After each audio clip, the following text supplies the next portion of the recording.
Hey, what's up everybody? Onyx here with your quick EDM tip of the day. Today's tip is going to be another mixing type tutorial. I want to explain to you what I call how to fit your synths like a puzzle. This idea actually came to me today. What I have here is two massive synths, both the exact same patch, and they both have the same pattern playing. The pattern, both the synths together look like this while playing.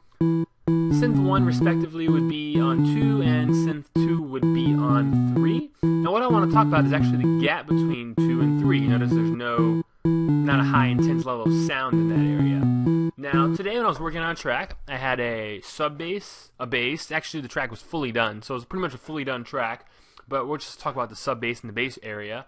And I thought, I think I can kind of fit I think the bass could use a little more power. I think the bass could use a little more volume in the mix.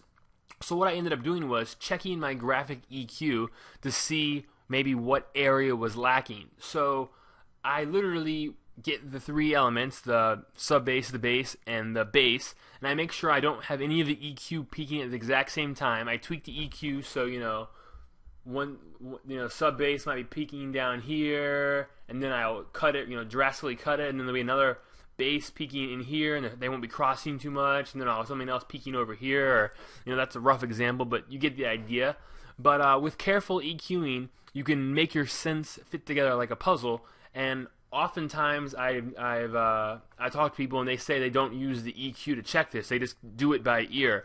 You can definitely do that, but to me it's much easier to find, there's a gap around 125, or there's a gap around 80 in my mix. I should probably put a synth in there or do something about that. If there's, if you have a gap that's this big, from 75 to 100 and there's not much sound in there, try putting a synth in there and, heavily EQing it, and it might help, it might make it horrible. It's totally, with mixing it's always an experiment. But this is definitely a way to try to find issues with your mix. I don't really use it as much, if I think the mix is good, I rarely ever check to see if there's any areas that are lacking. I use my ears for that. But when I think I can add an element, I usually go to the EQ first and see if I actually can add the element. Hopefully that made sense.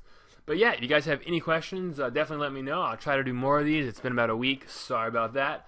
But yeah, I appreciate it, guys, and hope you guys have a good weekend. All right, cool. Peace.